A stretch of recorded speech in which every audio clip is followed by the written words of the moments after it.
नमस्कार दोस्तों, मेरा नाम है चंदन। मैं आप सभी का फिर से स्वागत करता हूं आज के हमारे इस नए वीडियो पे। आज के इस वीडियो पर हम जानने वाले हैं पीपीएफ और एनपीएस के बारे में।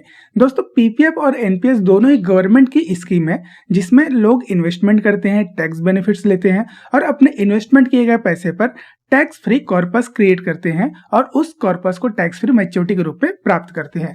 तो ये जो दोनों ही इन्वेस्टमेंट ऑप्शन है लोगों द्वारा काफी ज्यादा पसंद किया जाता है अपने फाइनेंस प्लान के लिए, अपने फ्यूचर प्लान के लिए, टैक्स प्लानिंग के लिए और अपने लॉन्ग टर्म फाइनेंशियल गोल्स होते हैं जिसकी पूर्ति करने के लिए ज्यादातर जो लोग हैं वो अपना इन्वेस्टमेंट या तो एनपीएस में करते हैं या तो फिर पीपीएफ में करते हैं।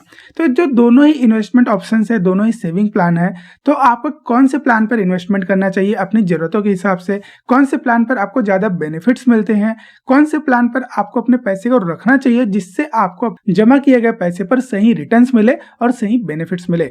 ज्यादातर लोग इसी बात से कंफ्यूज रहते हैं कि उनको अपना निवेश कहां करना चाहिए। कई सारे लोग पीपीएफ को पसंद करते हैं, कई सारे लोग एनपीएस को पसंद करते हैं। तो ऐसे में अगर आप भी इन दोनों ही प्लान पर अगर इन्वेस्टमेंट करना चाहते हैं, फिर किसी एक प्लान में इन्वेस्टमेंट करना चाहते हैं, तो उसके लिए जरूरी है कि आपको इन दोनों प्लान की सिमिलैरिटीज और डिफरेंस को समझना चाहिए कि जो दोनों प्लान है वो कौन से पर्पस के लिए बना हुआ है, कौन से पर्पस की पूर्ति करती है और इसमें जो रिटर्न्स है वो आपको कैसे मिलते हैं, जिसको ध्यान में रखते हुए आपको अपने फाइनेंशियल जरूरत के हिसाब से किस पर इन्वेस्टमेंट करना चाहिए आज की इस वीडियो पर बताने वाला हूं।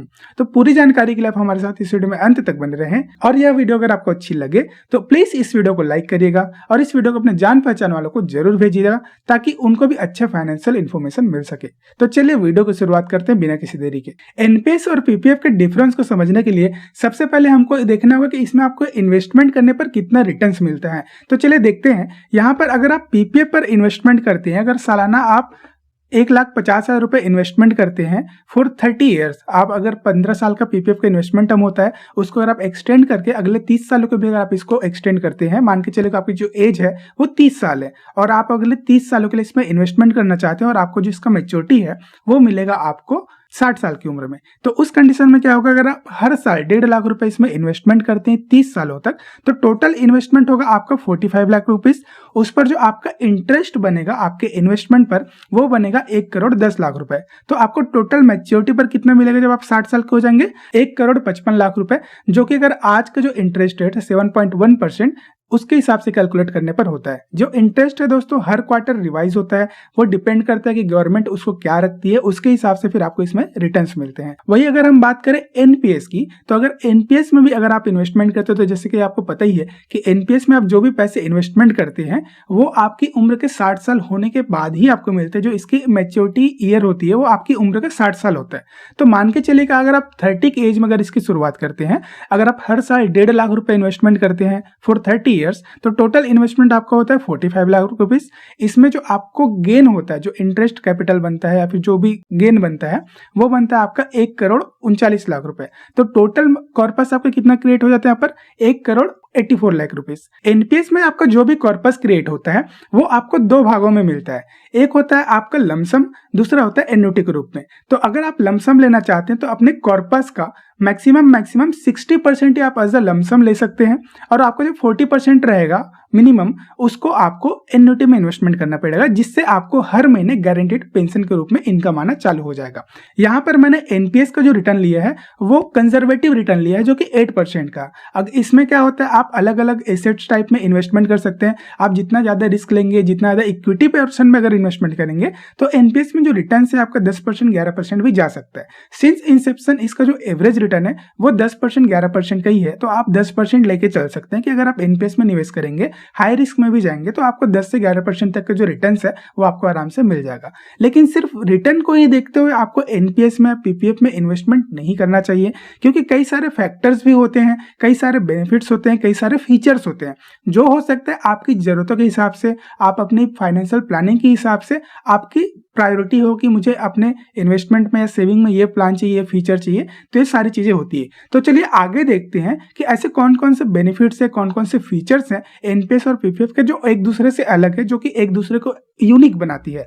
तो चलिए जानते हैं कि पीपीएफ और एनपीएस में से कौन कौन से मेजर डिफरेंस है जिसके हिसाब से आपको अपने जरूरतों को ध्यान में रखते हुए इस पर इन्वेस्टमेंट करना चाहिए। तो यहाँ पर अगर हम सबसे पहले बात करें कि ये जो दोनों स्कीम है वो गवर्नमेंट बैक्ड स्कीम है, ठीक है। तो यहाँ पर जो आपका पीपीएफ जो है वो आपका गवर्नमेंट बैक्ड सेविंग स्कीम है, ठीक है दोस्तों, ये सेविंग प्लान है। और ये जो एनपीएस है वो आपका market link pension saving scheme है। तो मतलब ये है कि आप जो एनपीएस में पैसे इन्वेस्टमेंट करते हैं वो आपका जो इन्वेस्टमेंट होता है वो मार्केट पर होता है, सिक्योरिटीज मार्केट में, बॉन्ड मार्केट में, या फिर गवर्नमेंट जो है उसको अलग अलग एसेट्स टाइप बना दी है जिस पर आपका जो पैसा है वो इन्वेस्टमेंट होता है। और जो आपका पीपीएफ में जो भी आप पैसे इन्वेस्टमेंट करते हैं उसको गवर्नमेंट अपने स्ट्रेटेजी के हिसाब से उसको इन्वेस्टमेंट करती है और आपके इन्वेस्टमेंट पर आपको गारंटीड रिटर्न्स प्रोवाइड करती है। यहाँ पर जो पीपीएफ का इंटरेस्ट रेट होता है वो गारंटीड होता है 7.1% आज के रेट में है, जो कि हर क्वार्टर में रिवाइज होता है। तो गवर्नमेंट उस टाइम पर जो भी इंटरेस्ट रेट आपको देगी वो आपको उसमें रिटर्न मिलेगा। लेकिन जो एनपीएस का रिटर्न रहेगा वो मार्केट में क्या परफॉर्मेंस होता है, मार्केट कैसा चल रहा है, उसके हिसाब से आपको इसका रिटर्न मिलेगा, ठीक है दोस्तों। यहाँ पर अगर हम सिक्योरिटीज की बात करें तो पीपीएफ में जो आप इन्वेस्टमेंट करते हैं सारा का सारा पैसा आपका 100% गारंटीड होता है, ठीक है दोस्तों। तो यहाँ पर आप जो भी पैसे इन्वेस्टमेंट कर रहे हैं उस पर आपको इतना % मिलेगा, ये गारंटीड रहेगा। लेकिन एनपीएस में क्या होता है, आप जो पैसे इन्वेस्टमेंट करते हैं वो रिस्की होता है। क्यों? यहाँ पर आपको जो पैसे होते हैं अलग अलग एसेट्स टाइप पर इन्वेस्टमेंट होते हैं। मान के चलो अगर आपने अपने इन्वेस्टमेंट पर इक्विटी पोर्शन में ज्यादा इन्वेस्टमेंट कर दिया है और जब आपको मैच्योरिटी चाहिए, फिर हो सकता है अगले 5 साल या 10 साल तक शेयर मार्केट या फिर जो इक्विटी मार्केट है उसकी हालत खराब है, तो उस कंडीशन में क्या होगा, आपने जो कैपिटल लगाया है वो भी आपका कम हो सकता है क्योंकि मार्केट जो है डाउनफॉल होते रहेगा। तो उस कंडीशन में आपका जो पैसा यहाँ पर रिस्की हो जाता है। अगर हम एलिजिबिलिटी की बात करें कि इस प्लान पर कौन कौन इन्वेस्टमेंट कर सकते हैं, तो पीपीएफ में कोई भी इंडियन सिटीजन जो है वो इन्वेस्टमेंट कर सकता है। चाहे तो कोई पेरेंट्स अपने बच्चों के नाम पे माइनर अकाउंट ओपन करवा कर भी इस पर इन्वेस्टमेंट कर सकते हैं। लेकिन जो एनपीएस है उसमें वही व्यक्ति अकाउंट ओपन करवा सकते हैं जिसकी उम्र 18 वर्ष से लेकर 65 वर्ष के बीच में है। माइनर के नाम से अकाउंट नहीं ओपन हो सकते इसमें। और दूसरी चीज ये है कि आप अगर पीपीएफ में अकाउंट ओपन करवाना चाहते हैं तो सिर्फ इंडियन सिटीजन ही इसमें अकाउंट ओपन करवा सकते हैं। कोई एनआरआई है या फिर कोई विदेश में रहता है वो लोग इस पर अकाउंट ओपन नहीं करवा सकते। लेकिन आप एनपीएस में अकाउंट ओपन करवाते हैं तो कोई भी एनआरआई व्यक्ति है या फिर जो विदेश में रहता है वो भी अपना अकाउंट एनपीएस में ओपन करवा सकता है। इसमें अगर मिनिमम इन्वेस्टमेंट की बात करें तो पीपीएफ में अगर आप इन्वेस्टमेंट करेंगे तो आप मिनिमम 500 रुपया पर ईयर आप इसमें इन्वेस्टमेंट कर सकते हैं। अगर हम बात करें एनपीएस अकाउंट की तो इसमें अगर आप टीयर 1 अकाउंट में इन्वेस्टमेंट करेंगे तो आपको मिनिमम 500 रुपया इन्वेस्टमेंट करना पड़ेगा। अगर आप टीयर 2 अकाउंट पर इन्वेस्टमेंट करते हैं तो मिनिमम 1000 रुपया आपको इसमें इन्वेस्टमेंट करना पड़ेगा। मैक्सिमम इन्वेस्टमेंट है दोस्तों 1,50,000 रुपये। पीपीएफ में आप मैक्सिमम सिर्फ 1,50,000 रुपये इन्वेस्टमेंट कर सकते हैं। 1,50,000 रुपये के ऊपर ही आपको इसमें टैक्स बेनिफिट्स भी मिलते हैं। अगर आप एनपीएस में इन्वेस्टमेंट करते हैं तो इसमें मैक्सिमम की कोई लिमिट नहीं है।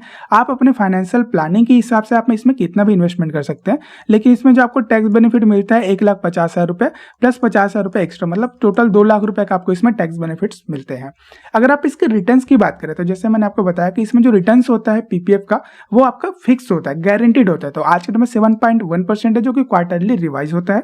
अगर आप एनपीएस में रिटर्न्स की बात करें तो मार्केट लिंक होता है जो कि 8 से 10% होता है। एवरेज रिटर्न मैं बता रहा हूं आपको, ये आपका रिटर्न थोड़ा ज्यादा भी हो सकता है, थोड़ा कम भी हो सकता है, डिपेंड कि आप कौन से एसेट्स टाइप में आप अपने फंड को अलोकेट करते हैं, अपना इन्वेस्टमेंट करते हैं। अगर लॉक इन पीरियड की बात करें तो अगर पीपीएफ पर अगर आप इन्वेस्टमेंट करेंगे तो 15 साल की लॉक इन पीरियड होती है। आज के डेट में अगर आप इसमें इन्वेस्टमेंट करते हैं तो 15 साल के पहले आप इसके पैसे को नहीं निकाल सकते हैं। लेकिन वही अगर आप एनपीएस में इन्वेस्टमेंट करते हैं तो आपकी उम्र के 60 साल तक के लिए लॉक इन हो जाता है। अगर आज आपकी उम्र 25 साल है या 30 साल है तो जब आप 60 साल के होंगे तभी आपको इसका पैसा मिलेगा, उसके पहले आप इस पैसे को नहीं निकाल सकते। अगर हम एक्सटेंशन की बात करें, मतलब ये है कि अगर आप अपने अकाउंट को एक्सटेंड कराना चाहते हैं, जैसे पीपीएफ में 15 साल का आपका अकाउंट लॉक इन रहता है, 15 साल के बाद में आपको मैच्योरिटी मिल जाता है। लेकिन अगर आपको मैच्योरिटी नहीं चाहिए, अगर आप उसको एक्सटेंड करना चाहते हैं, आपको पैसे की जरूरत नहीं है, तो आप उसको हर 5 ईयर के ब्लॉक में आप उसको कितने बार भी चाहें एक्सटेंड कर सकते हैं, जो कि पीपीएफ के केस में है। ठीक है, इसको आप चाहें तो अपनी उम्र के 70 साल या 80 साल तक भी आप इसको एक्सटेंड कर सकते हैं। लेकिन जो एनपीएस अकाउंट है उसको सिर्फ आप 60 साल के बाद में अगले 10 सालों के लिए सिर्फ एक बार इसको एक्सटेंड कर सकते हैं। मैक्सिमम आपको जो एज 70 रहेगा उस पर आपको मैच्योरिटी इसकी मिल जाएगी। ठीक है दोस्तों। इसके बाद हम बात करते हैं इस पर मिलने वाले टैक्स बेनिफिट्स की। तो यहाँ पर जो पीपीएफ है उस पर आपको एग्जेम्प्ट कैटेगरी का टैक्स बेनिफिट मिलता है। मतलब क्या है, आप जो इस पर इन्वेस्टमेंट करते हैं उस पर आपको इनकम टैक्स पर 1.5 लाख रुपए का छूट मिल जाता है। इससे जो भी आपका इंटरेस्ट अर्निंग होता है, इंटरेस्ट जो आप कमाते हैं उसका आपको टैक्स फ्री इंटरेस्ट आप इसमें मिल जाता है।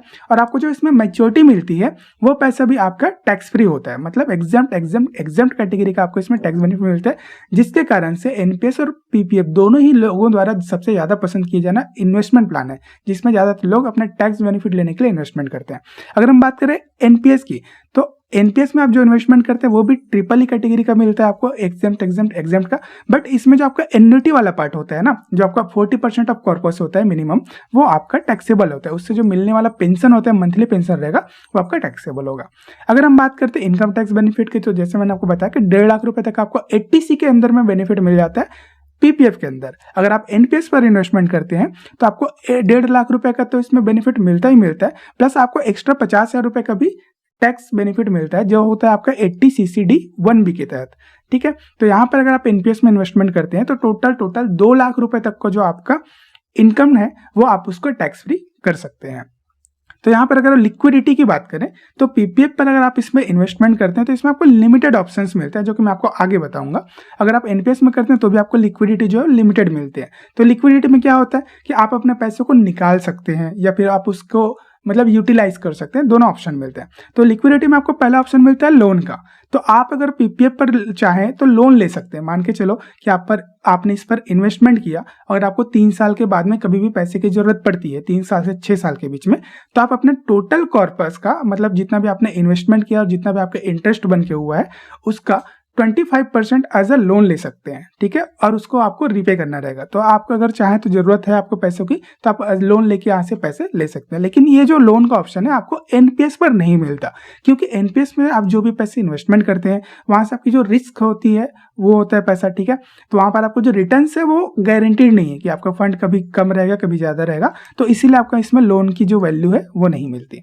आप अगर चाहें तो पार्शियल विड्रॉवल कर सकते हैं। किसमें? पीपीएफ में। पीपीएफ में आपको पार्शियल विड्रॉवल की फैसिलिटी मिलती है आफ्टर 6th फाइनेंशियल ईयर। मतलब आपने आज वगैरह इन्वेस्टमेंट किया तो 6th फाइनेंशियल ईयर कंप्लीट होने के बाद में आप अपने इन्वेस्टमेंट किए गए पैसे को पार्शियल विड्रॉवल ले सकते हैं। वही अगर आप एनपीएस पर इन्वेस्टमेंट करते हैं तो यहाँ पर भी आप पार्शियल विड्रॉवल कर सकते हैं, लेकिन इसमें जो बाउंड्री कंडीशन है वो मिनिमम 3 साल का है। मिनिमम 3 साल आपका इन्वेस्टमेंट किया होना चाहिए, उसके बाद आप इसमें पार्शियल विड्रॉवल ले सकते हैं।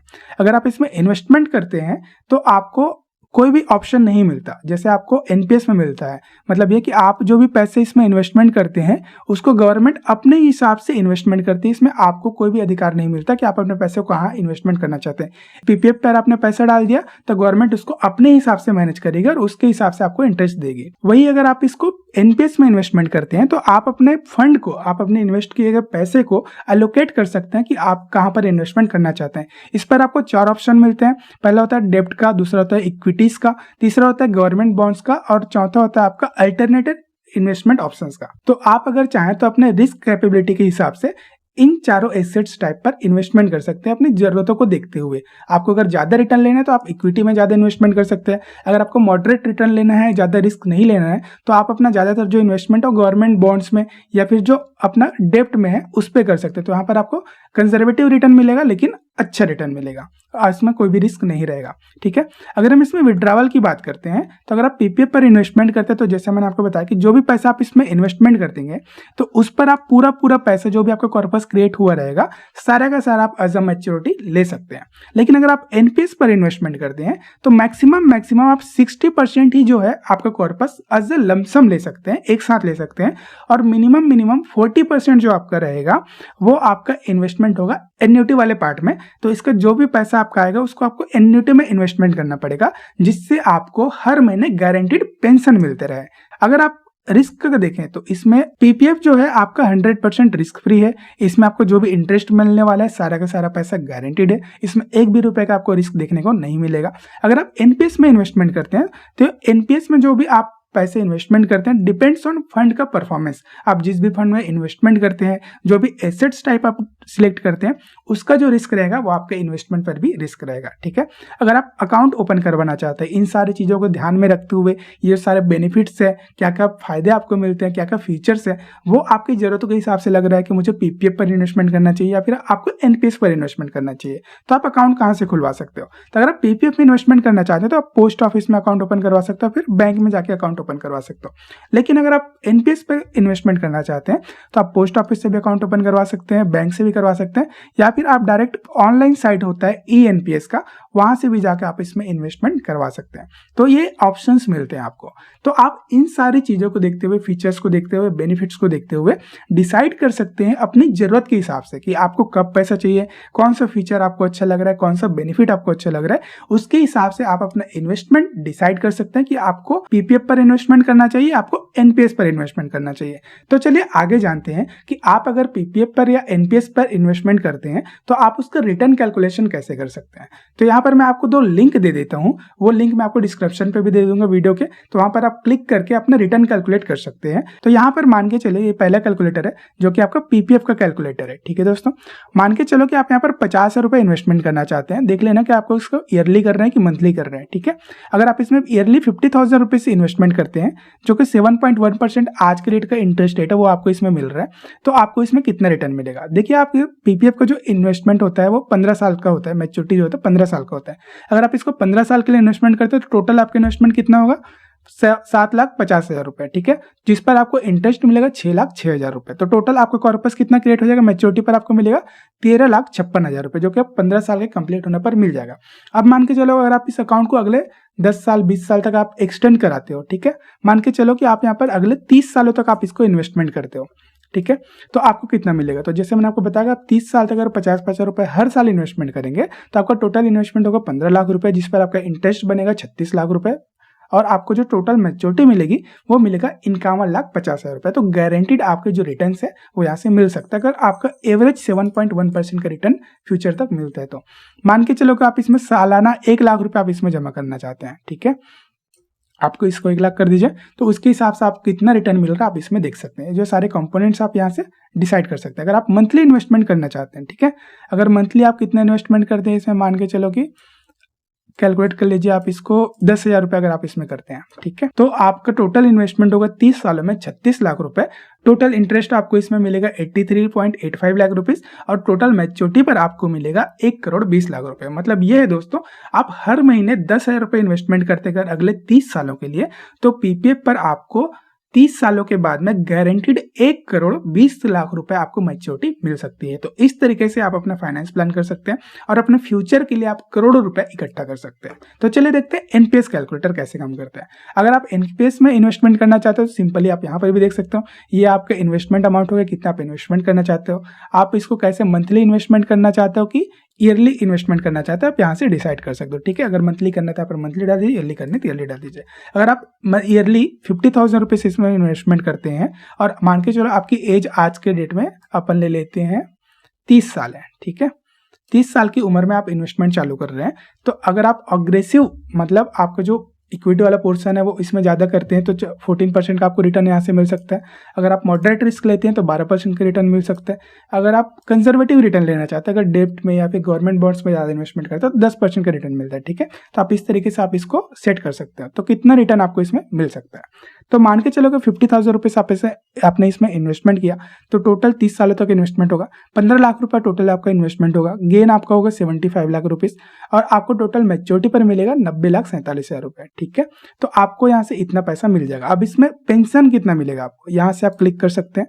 अगर आप 90,47,000 रुपये आपका कॉर्पस क्रिएट हुआ तो उसमें से एन्युटी पोर्शन में जाएगा आपका 36,19,000 रुपये, जिसमें आपको 19,912 रुपये का गारंटीड पेंशन मिलेगा हर महीने। उसके अलावा आपको लमसम में मिलेगा 54,28,000 रुपये, मतलब जो भी टोटल आपका कॉर्पस क्रिएट करेंगे उसका 54 लाख रुपये आपको गारंटीड एज ए लमसम मिल जाएगा, और 36 लाख रुपये आपका एन्युटी में इन्वेस्टमेंट होगा। तो इस तरीके से आप इसको कैलकुलेट कर सकते हैं। मान के चले कि अगर सालाना आप इसमें इन्वेस्टमेंट करते हैं 1 लाख रुपए, ठीक है, तो आपका टोटल इन्वेस्टमेंट होगा 30 लाख रुपए। टोटल आपका गेन होगा, इंटरेस्ट बनेगा, जो भी आपका रिटर्न बनेगा वो 1,51,000 रुपए बनेगा। टोटल आपका कॉर्पस क्रिएट हो जाएगा यहाँ पर 1,81,00,000 रुपए। और आपका जो एन्युटी पार्ट में कितना इन्वेस्टमेंट होगा दोस्तों, 72 लाख रुपीज। और आपका लमसम कितना मिलेगा, 1,09,00,000 रुपए। जो मिनिमम बेयर है वही मैं बता रहा हूँ, ठीक है। तो यहाँ पर अगर आप पेंशन कैलकुलेट करना चाहते हैं तो 39 लाख रुपीज आपको यहाँ से गारंटीड पेंशन मिल सकता है। तो इस तरीके से आप इसमें रिटर्न कैलकुलेट कर सकते हैं। एक छोटा कैलकुलेशन और देख लेते हैं। मान के चलो कि आप इसमें 10,000 रुपए मंथली इन्वेस्टमेंट करते हैं, ठीक है, तो आपको इसमें कितना मिल सकता है। तो 10,000 रुपए अगर आप मंथली इन्वेस्टमेंट करते हैं 30 साल की उम्र में, अगले 30 साल तक आप इसमें इन्वेस्टमेंट करते हैं, तो टोटल इन्वेस्टमेंट होगा आपका 36 लाख रुपए।